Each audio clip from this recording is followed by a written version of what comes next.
ಕಾವೇರಿಯ ಮಡಿಲಲ್ಲಿ ನಗುವೆ ಬೊಂಬೆ ಹೇಳುತ್ತೈತೆ ಮತ್ತೆ ಹೇಳುತ್ತೈತೆ ನೀನೇ ರಾಜಕುಮಾರ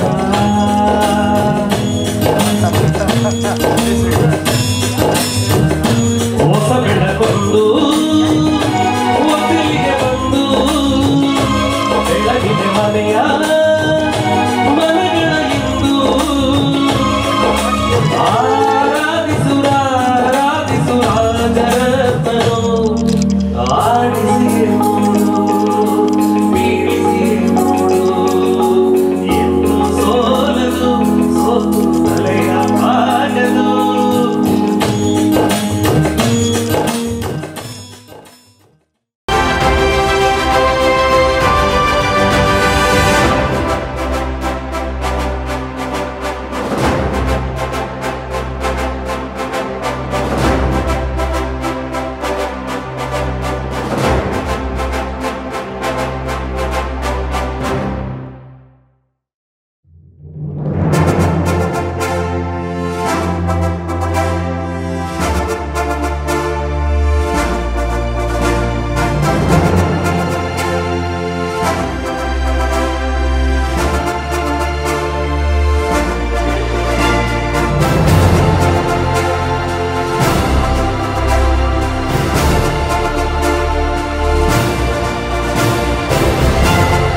ಒಂದು ಫಂಕ್ಷನ್ ಆಗಿ ಲಾಸ್ಟ್ ನಾನು ಫೋನ್ ಮಾಡಿದ್ರು ನನಗೆ. ಆಯಿತು, ನಾನು ಸಂತೋಷದಿಂದ ನಾನು ಬರೋದಕ್ಕೆ ಒಪ್ಕೊಂಡೆ. ಸೊ ಏನಕ್ಕೆ ಇದಕ್ಕೆ ಬರೋದಕ್ಕೆ ಒಪ್ಕೊಂಡೆ ಅಂತೇಳಿ ನಿಮ್ಮ ಜೊತೆ ನಾನು ಕರ್ಬಿಟ್ಟು ಒಂದು ಮೆಡಿಕಲ್ ಕ್ಯಾಂಪ್ ಮಾಡಿಬಿಟ್ಟು ಹೇಗೆ ಇತ್ತೀಚಿನ ನಮಗೆ ಹೃದಯ ಸಮಸ್ಯೆಗಳು ತುಂಬ ಯಂಗ್ಸ್ಟರ್ಸ್ ಜಾಸ್ತಿ ಆಗ್ತಾಯಿದೆ. ಅದಕ್ಕೆ ನಿಮ್ಮ ಜೊತೆ ಇಲ್ಲಿ ಒಂದು ನಾನು ಸೇರಿಕೊಂಡು ಒಂದು ಶುಗರ್ ಟೆಸ್ಟ್ ಆಗಲಿ, ಒಂದು HbA1c ಆಗಲಿ, ಒಂದು ಲಿಪಿಡ್ ಪ್ರೊಫೈಲ್ ಆಗಲಿ, ಕಾರ್ಡಿಯೋ CPR ಪ್ರೋಗ್ರಾಮ್ ಅಂತ ಇಟ್ಕೊಂಡಿದ್ವಿ. CPR ಅಂತ ಏನು ಹೇಳಿದ್ರೆ, ಈಗ ನಮ್ಮ ಬರತಕ್ಕಂಥ ಜಯದೇವ್ ಹಾಸ್ಪಿಟ್ಲಿಗೆ ಮೆಜಾರಿಟಿ ಯಂಗ್ಸ್ಟರ್ಸೇ ಬರ್ತಾ ಇದ್ದಾರೆ.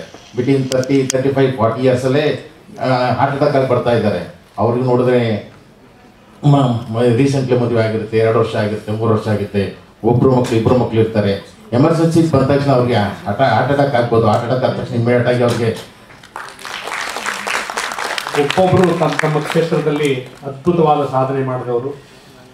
ಅವ್ರ ಜೊತೆಗೆ ನಾನು ವೇದಿಕೆ ಹಂಚಿಕೊಂಡದ್ದು ನನಗೆ ಅದೃಷ್ಟ ಅಂತ ಅಂದ್ಕೊಂಡಿದ್ದೀನಿ. ಸರ್, ನಿಮ್ಮ ಮನದಾಳದ ಮಾತು ಬಹಳ ಇನ್ಸ್ಪೈರ್ ಸರ್, ತುಂಬ ಇನ್ಸ್ಪೈರ್ ಆಯಿತು ನಮಗೆಲ್ಲ.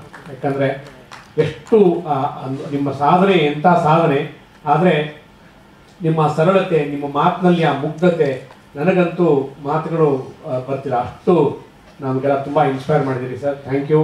ಇವತ್ತು ಕರ್ನಾಟಕದ ಮೂಲೆ ಮೂಲೆಯಿಂದ ಹೆಚ್ಚಿನ ಅಂಶ ಚಾಮರಾಜನಗರದಿಂದ ವಿಜಯಪುರವರೆಗೆ, ಈ ಕಡೆ ನಮ್ಮ ಕಾಸರಗೋಡು ಭಾಗದಿಂದ ಬೆಳಗಾವಿವರೆಗೆ ಇರುವಂತಹ ಜಿಲ್ಲಾವಾರು ಮಧ್ಯಮ ಕೈಗಾರಿಕೆಗೆ ಸಂಬಂಧಪಟ್ಟಂಥವರು ಇವತ್ತು ಈ ಪ್ರಶಸ್ತಿಗಳನ್ನು ಪಡೆಯಲಿಕ್ಕೆ ಆತುರದಿಂದ ಕಾಯುವವರೆಲ್ಲರೂ ಇದ್ದೀರಾ. ನಿಮ್ಮ ಸಮಯ ನಾವು ವ್ಯರ್ಥ ಮಾಡಲ್ಲ. ನಿಮ್ಮ ಜೊತೆಗೆ ನಾವು ಕೂಡ ಎಂಜಾಯ್ ಮಾಡಬೇಕು ಅಂತ ಇವತ್ತಿರೋದು. ಪ್ರತಿಯೊಬ್ಬರು ಉದ್ಯಮಿಗಳು ಕೂಡ ನಾನು ಹೋಟ್ಲು ಮಾಣಿ ಆಗಿದ್ದೆ, ಡ್ರೈವರ್ ಆಗಿದ್ದೆ, ಟ್ರಾವೆಲ್ ಮಾಲೀಕ ಆದೆ. ಇವತ್ತು ದೇಶದಲ್ಲಿನೇ ಗುಣಮಟ್ಟದ ವಾಹನಗಳನ್ನು ಇಟ್ಕೊಂಡು ದೇಶದಲ್ಲಿ ಅಂತಾರಾಷ್ಟ್ರೀಯ ಮಟ್ಟದಲ್ಲಿ ಬರುವಂಥ VIP ಸೇವೆ ಕೊಡ್ತಾ ಇದ್ದೀನಿ. ಅಂದರೆ ನಾವು ನಮ್ಮ ಕೆಲಸದ ಮೇಲೆ, ಆ ವೃತ್ತಿಯ ಮೇಲೆ ಗೌರವದಿಂದ ನೋಡ್ಕೊಳ್ಬೇಕಾಗ್ತದೆ. ಫಸ್ಟು ನಮಗೆ ಯಾರು ಏನು ಸಹಾಯ ಮಾಡ್ತಾರೋ, ಫೈನಾನ್ಷಿಯಲ್ ಸಪೋರ್ಟ್ ಆಗಿರ್ಬೋದು, ಅಕೌಂಟ್ಸಲ್ಲಿ ಸಪೋರ್ಟ್ ಆಗಿರ್ಬೋದು, ಯಾವ ಥರ ಸಪೋರ್ಟ್ ಮಾಡ್ತಾರೋ ಅದನ್ನು ನಾವು ತುಂಬ ಇಂಪಾರ್ಟೆಂಟ್ ಆಗಿ ಆ ಸಪೋರ್ಟ್ಗಳನ್ನು, ಯಾಕಂದರೆ ಸರ್ ನನಗೆ ಫೋನ್ ಮಾಡಿದ್ರು, ಸರ್ ಭಾಳ ಸೇವೆ ಮಾಡ್ತಿದ್ದೀರಾ, ಭಾಳ ಖುಷಿ ಆಗುತ್ತೆ ಹಂಗೆ ಹಂಗೆ ಅಂತ. ನಾನು ಏನು ಸೇವೆ ಮಾಡ್ತಾ ಇಲ್ಲ, ನೀವೆಲ್ಲರೂ ನಿಮ್ಮ ಅಪ್ಪ ಅಮ್ಮನ ಮಾತ್ರ ನಿಮ್ಮ ಅಪ್ಪ ಅಮ್ಮ ಅಂದ್ಕೊಂಡಿದ್ದೀರಾ. ನಾನು ಎಲ್ಲರ ಅಪ್ಪ ಅಮ್ಮನ ಅಂತ ಅಂದ್ಕೊಂಡು ಕೆಲಸ ಮಾಡ್ತಿದ್ದೀನಿ ಅಷ್ಟೇ. ನಾನು ಯಾವ ಒಂದು ದೊಡ್ಡ ಕೆಲಸ ಮಾಡ್ತಾ ಇಲ್ಲ. ಬಟ್ ಒಂದು ಹೇಳಕ್ಕೆ ಇಷ್ಟಪಡ್ತೀನಿ, ಕರ್ನಾಟಕದಲ್ಲಿ ಭಿಕ್ಷುಕರನ್ನ ಫ್ರೀಯಾಗಿ ಸಾಕೋ ಕಾನ್ಸೆಪ್ಟ್ ಸ್ಟಾರ್ಟ್ ಮಾಡಿದ ಫಸ್ಟ್ ಕನ್ನಡಿಗ ಅಂದರೆ ಅದು ನಾನು ಕರ್ನಾಟಕದಲ್ಲಿ. ಇವತ್ತು ನನ್ನಿಂದ ಒಂದು 287 ಆಶ್ರಮ ಆಗಿದೆ. ಆಶ್ರಮ ಯಾಕೆ ಆಯ್ತು ಅನ್ನೋದೇ ನನಗೆ ಬೇಜಾರು. ಒಂದು ಮಾತು ಹೇಳಕ್ಕೆ ಇಷ್ಟಪಡ್ತೀನಿ, ನೀವು ಏನಾರು ಬೇಕಾದ್ರು ಏನು ಬೇಕಾದ್ರು ಅನ್ಕೊಳ್ಳಿ, ಹೆಂಡತಿ ಬಿಟ್ಟೋದ್ರೆ ಇನ್ನೊಬ್ಬಳನ್ನ ಮದುವೆ ಆಗ್ಬೋದು ಸ್ವಾಮಿ, ಗಂಡ ಬಿಟ್ಟೋದ್ರೆ ಇನ್ನೊಬ್ಬಳನ್ನ ಮದುವೆ ಆಗ್ಬೋದು ಸ್ವಾಮಿ, ಮಕ್ಕಳೇ ಆಗಿಲ್ಲ ಅಂದ್ರೆ ದತ್ತು ತಗೊಂಡು ಈ ರೇಂಜಿಗೆ ಬೆಳೆಸಿದ್ರೆ ಮಮ್ಮಿ ಡ್ಯಾಡಿ ಅಂತ ಕರೀತವೆ. ಎಷ್ಟೇ ಕೋಟಿ ಕೊಟ್ಟರು ಅಪ್ಪ ಅಮ್ಮ ಸಿಗಲ್ಲ, ಅದ್ರ ಮೈಂಡ್ ಹಾಕೊಳ್ಳಿ. ಎಷ್ಟೇ ಕೋಟಿ ಕೊಟ್ಟರು ಸಿಗಲ್ಲ. ನೀವು ಅನ್ಕೋಬಹುದು ಹೆಂಡತಿ 2ನೇ ತಾಯಿ ಅಲ್ವಾ? ಹೌದು ಸ್ವಾಮಿ. ಅಕಸ್ಮಾತ್ ಅವ್ರ ಅಪ್ಪ ಅಮ್ಮ ಅವ್ರನ್ನ ಹುಟ್ಟಿಸ್ತೇ ನಿಮಗೆ ಮದುವೆನೇ ಮಾಡ್ತಿಲ್ಲ ಅಂದಿದ್ರೆ ಗಂಡನೂ ಇಲ್ಲ, ಮಕ್ಕಳು ಇಲ್ಲ ಅಲ್ವಾ? ದಯವಿಟ್ಟು ತುಂಬಾ ಜನ ಇದ್ದೀರಾ ಇಲ್ಲಿ, ಮಗನೇ ನೀ ಚೆನ್ನಾಗಿ ಓದ್ಬೇಕು, ಫಾರಿನ್ಗೆ ಹೋಗ್ಬೇಕು, ದುಡಿಬೇಕು, ಲಕ್ಷ ಸಂಪಾದನೆ ಮಾಡಬೇಕು.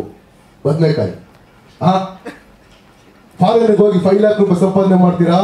ಇಲ್ಲಿ ಅಪ್ಪ ಅಮ್ಮ ಇಲ್ಲಿರ್ತಾರೆ, ತಿಂಗಳಿಗೆ 7 ಲಕ್ಷ ಕಳಿಸ್ತಾ ಇರ್ತೀರಾ. ಅಪ್ಪ ಅಮ್ಮಗೆ ಏನಾದ್ರೂ ಆಯ್ತು, ಒಂದು ಆಕ್ಸಿಡೆಂಟ್ ಆಯ್ತು ಅಂದ್ರೆ ವೀಸಾ ಹಾಕೊಂಡು ಇಲ್ಲಿ ಬರಕ್ಕೆ 1 ವಾರ ಬೇಕು ಅಲ್ವಾ? ನೀವು 50,000 ಅಲ್ಲ 5,000 ಸಂಪಾದನೆ ಮಾಡಿ, ಅಪ್ಪ ಅಮ್ಮನ ಕಣ್ಣು ಮುಂದೆ ಸಂಪಾದನೆ ಮಾಡಿ. ಅಪ್ಪ ಅಮ್ಮ ಕೇಳೋದೇನು ಗೊತ್ತಾ?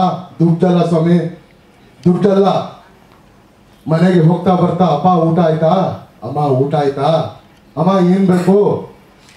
ಸೊ ಒಂದ್ ದಿವಸ ಮೇ ಬಿ ನಾನು ಒಂದು 5 ವರ್ಷ ಇರುವಾಗ ನಮ್ಮ ಡ್ಯಾಡಿ ಜೊತೆ ಚಿಕನ್ ಶಾಪ್, ನನ್ನ ಡ್ಯಾಡಿ ಎಲ್ಲೋದ್ರು ಅವ್ರ ಹಿಂದೆ ಹೋಗ್ತಾ ಇದ್ದೆ. ಚಿಕನ್ ಶಾಪಿಗೆ ಕರ್ಕೊಂಡು ಹೋಗಿದ್ರು. ಅಲ್ಲಿ ಹೋದಾಗ ಒಂದು ಮೇಕೆನ ಕಟ್ ಮಾಡಿ ಹ್ಯಾಂಗ್ ಮಾಡಿದ್ರು. ಅದನ್ನ ನೋಡಿ ನನಗೆ ಒಂಥರ ಬೇಜಾರಾಯಿತು. ಅಯ್ಯೋ ಹಿಂಗೆ ಕಟ್ ಮಾಡಿ ತಿನ್ನಬಾರ್ದಲ್ವಾ, ನನ್ನ ನಾಯಿಗಳು ಸಾಕೊಂಡಿರುವಾಗ ನನ್ನ ನಾಯಿಗಳು ಹಿಂಗೆ ಕಟ್ ಮಾಡಿ ತಿಂದ್ಬಿಡ್ತಾರ ಅಂದ್ಬಿಟ್ಟು ಅವಾಗ ನನಗೆ ಅಷ್ಟು ಗೊತ್ತಾಗ್ತಾ ಇರಲಿಲ್ಲ. ಬಟ್ ಅವತ್ತು ಡಿಸೈಡ್ ಮಾಡಿದೆ, ಇಲ್ಲ ನಾನು ನಾನ್ ವೆಜ್ ತಿನ್ನಬಾರ್ದು ಅಂತ. ಸೊ ಆ ನಾನ್ ವೆಜ್ ತಿನ್ನಬಾರ್ದು ಅಂತ ನನ್ನ ಮೈಂಡಿಗೆ ಬಂದಿದ್ದು. ಇವತ್ತಿಗೂ ನನಗೆಲ್ಲರೂ ಬೈತಾರೆ, ಅಯ್ಯೋ ಗೌಡ ಆಗ್ಬಿಟ್ಟು ನಾನ್ ವೆಜ್ ತಿನ್ನಲ್ವಾ ನೀನು ಅಂದ್ಬಿಟ್ಟು. ಬಟ್ ಅವತ್ತು ನನ್ನ ಮೈಂಡಿಗೆ ಅದು ಬಂದಿದ್ದು. ಇವತ್ತು ನಾನು ಈ ಸ್ಥಿತಿಲಿರೋ ಕಾರಣ ಅಂತ ನಾನು ಹೇಳ್ತೀನಿ. ಯಾಕೆಂದರೆ ಚಿಕ್ಕದ್ರಿಂದ ನನಗೆ ಮನೇಲಿ ಎಲ್ಲರೂ ಡಾಕ್ಟರ್ ಆಗಬೇಕು ಅಂತಲೇ ಆಸೆ ಪಡ್ತಾಯಿದ್ರು. ನನಗೂ ಅದೇ ಆಸೆ, ಆಯಿತು ನಾನು ಡಾಕ್ಟರ್ ಆಗ್ತೀನಿ, ಅಪ್ಪ ಅಮ್ಮ ಆಸೆ ಪಡ್ತಾರೆ ಅಂತ. ಬಟ್ ಡಾಕ್ಟರ್ ಆಗೋದು ಎಷ್ಟು ಕಷ್ಟದ ಕೆಲಸ ಅಂತ PUC PCMB ತೊಗೊಂಡಾಗ ಗೊತ್ತಾಯಿತು. ಯಾಕಂದರೆ PCMBಯಲ್ಲಿ ಡಿಸೆಕ್ಷನ್ ಮಾಡಬೇಕು. ಡಿಸೆಕ್ಷನ್ ಮಾಡುವಾಗ ನನ್ನಿಂದ ಆಗಿಲ್ಲ, ಯಾಕೆಂದರೆ ಅದು ಕಟ್ ಮಾಡಬೇಕು, ಕಟ್ ಮಾಡಿದಾಗ ಬ್ಲಡ್ ಬರುತ್ತೆ. ಫ್ರಾಗ್ ಕಟ್ ಮಾಡಬೇಕು, ಫಿಶ್ ಕಟ್ ಮಾಡಬೇಕು, ಕಾಕ್ರೋಚ್ ಕಟ್ ಮಾಡಬೇಕು, ಇದು ನನ್ನಿಂದ ಆಗಿಲ್ಲ. ಬಟ್ ಆಗಿಲ್ಲ ಅಂತ ನಾನು ಮನೇಲಿ ಬಂದು ಹೇಳಿದಾಗ ಎಲ್ಲರೂ ತುಂಬ ಬೇಜಾರು ಮಾಡಿಕೊಂಡ್ರು. ಯಾಕೆಂದರೆ ಜಸ್ಟ್ ಇಮ್ಯಾಜಿನ್ 30 years ಮುಂಚೆ ನಿಮಗೆ ಡಾಕ್ಟ್ರ್ ಅಥವಾ ಇಂಜಿನಿಯರ್ಗೆ ಅಷ್ಟೇ ವ್ಯಾಲ್ಯೂ ಇದ್ದಿದ್ದು, ಬೇರೆ ಯಾವ ಎಜುಕೇಷನ್ಗೂ ವ್ಯಾಲ್ಯೂ ಇರಲಿಲ್ಲ. I hope every one agrees with me. So ನಮ್ಮ ಅಪ್ಪ ಅಮ್ಮಂಗೂ ಅದೇ ಕನಸು, ನನ್ನ ಮಗಳು ಒಂದು ಡಾಕ್ಟ್ರ್ ಆಗಬೇಕಂತ. ನನಗೆ ಆಸೆನೂ ಇದೆ, ಬಟ್ ನನಗೆ ಬ್ಲಡ್ ನೋಡೋಕ್ಕಾಗಲ್ಲ, ಅನಿಮಲ್ಗೆ ಹಿಂಸೆ ಮಾಡೋಕ್ಕಾಗಲ್ಲ ಅಂದರೆ ಮನುಷ್ಯರನ್ನ ಹೆಂಗೆ ಕಟ್ ಮಾಡೋಕ್ಕಾಗತ್ತೆ ನನ್ನಿಂದ. So I said no, this is not my cup of tea, ನನ್ನಿಂದ ಆಗೋದೇ ಇಲ್ಲ ಅಂತ. ಅವಾಗ ಎಲ್ಲರೂ ನನ್ನ ತುಂಬ ಡಿಗ್ರೇಡ್ ಮಾಡಿದ್ರು. ನಿನ್ನಿಂದ ಏನೂ ಮಾಡೋಕ್ಕಾಗಲ್ಲ, ನೀನೇನು ಅಚೀವ್ ಮಾಡೋಕ್ಕಾಗಲ್ಲ, ಯು ಆರ್ ಅ ಫೇಲ್ಯೂರ್ ಅಂತ ಎಲ್ಲ ನನ್ನ ಡಿಗ್ರೇಡ್ ಮಾಡೋಕ್ಕೆ ಶುರು ಮಾಡಿದ್ರು. ನನಗೆ ಆ್ಯಕ್ಚುಲಿ ನಾನು ಡಿಪ್ರೆಷನ್ಗೆ ಹೊಟ್ಟೋದೆ. ಯಾಕಂದ್ರೆ ಶ್ರೀನಿವಾಸ್ ಅವರು ನನ್ನ ಕಚೇರಿಗೆ ಬಂದು ಸಮಾರಂಭ ಮಾಡ್ತಿದ್ದೀವಿ, ತಾವು ಮುಖ್ಯ ಅತಿಥಿಗಳಾಗಿ ಬರಬೇಕು ಅಂತ ಕೇಳಿದಾಗ ಅವರ ಪರಿಚಯ ನನಗೆ ಆಯಿತು. ಅವರು ಏನು ಮಾಡ್ತಾ ಇದ್ದಾರೆ ಅಂತಕ್ಕಂಥ ವಿಚಾರವನ್ನು ಸಂಕ್ಷಿಪ್ತವಾಗಿ ನನಗೆ ಹೇಳಿದರು. ಅವರು ಕೇಳಿದ ತಕ್ಷಣ ಯೋಚನೆ ಮಾಡ್ದೇನೆ ಖಂಡಿತವಾಗಲೂ ಕೂಡ ಬರ್ತೀನಿ ಅಂತ ಹೇಳಿದೆ. 6:15 ಸರಿಯಾಗಿ ಇಲ್ಲಿ ಬಂದು ಈ ಸಭಾಂಗಣಕ್ಕೆ ಸೇರಿದೆ. ಯಾರು ಭಾಳಷ್ಟು ಒಂದು 5-6 ಜನ ಇದ್ದರು. ಸಂಗೀತದ ಮುಖೇನ ನಮ್ಮೆಲ್ಲರೂ ಕೂಡ ಎಂಗೇಜ್ ಮಾಡಿದ್ರು ಅವರು. ಆಮೇಲೆ ಎಲ್ಲರೂ ಬರೋದಕ್ಕೆ ಪ್ರಾರಂಭ ಮಾಡಿದ್ರು. ಇದು ನಾನು ಅರ್ಥಪೂರ್ಣವಾಗಿರ್ತಕ್ಕಂಥ ಸಮಾರಂಭ ಅಂತ ಯಾಕೆ ಹೇಳಿದೆ ಅಂತ ಹೇಳಿದ್ರೆ, ಒಂದು ಜರ್ನಲಿಸ್ಟು ಬೇರೆ ಬೇರೆ ಉದ್ಯಮಿಗಳನ್ನು ಗುರುತಿಸಿ ಅವರಿಗೆ ಸನ್ಮಾನ ಮಾಡೋದಿದೆಯಲ್ಲ, ಅದು ಹೃದಯವಂತಿಕೆ ಇರ್ತಕ್ಕಂಥವ್ರಿಗೆ ಮಾತ್ರ ಸಾಧ್ಯ. ಅದು ಶ್ರೀನಿವಾಸಿಗೆ ಸಾಧ್ಯ ಆಗ್ತದೆ. ಬೇರೆ ಬೇರೆ ಕ್ಷೇತ್ರಗಳಲ್ಲಿ ಬೇರೆ ಬೇರೆ ಉದ್ಯಮಿ ಮಾಡಿ ಅವರ ಸಾಧನೆಗಳನ್ನು ನಮಗೆ ಎಲ್ಲ ಹೇಳಿದ್ರಲ್ಲ, ಇದು ಎಷ್ಟು ಪುಸ್ತಕ ಓದಿದ್ರೂ ಕೂಡ ನಿಮಗೆ ಸಿಗುವುದಿಲ್ಲ.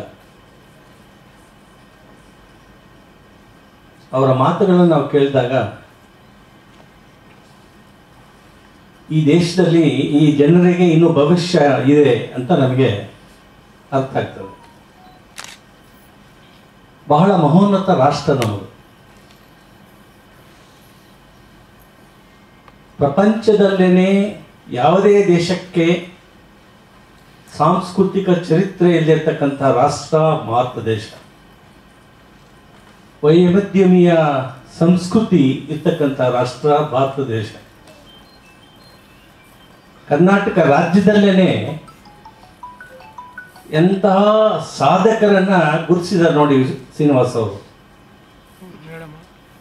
ಒಬ್ಬ ವೈದ್ಯರು, ಹೃದಯ ರೋಗದ ವೈದ್ಯರು.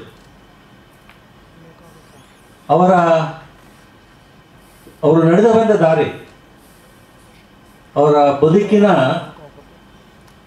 ಒಂದು ಹಾದಿ ಹೇಗಿತ್ತು ಅಂತ ನೀವು ಆ ವೈದ್ಯರು ಬಹಳ ಸ್ಪಷ್ಟವಾಗಿ ಅವರು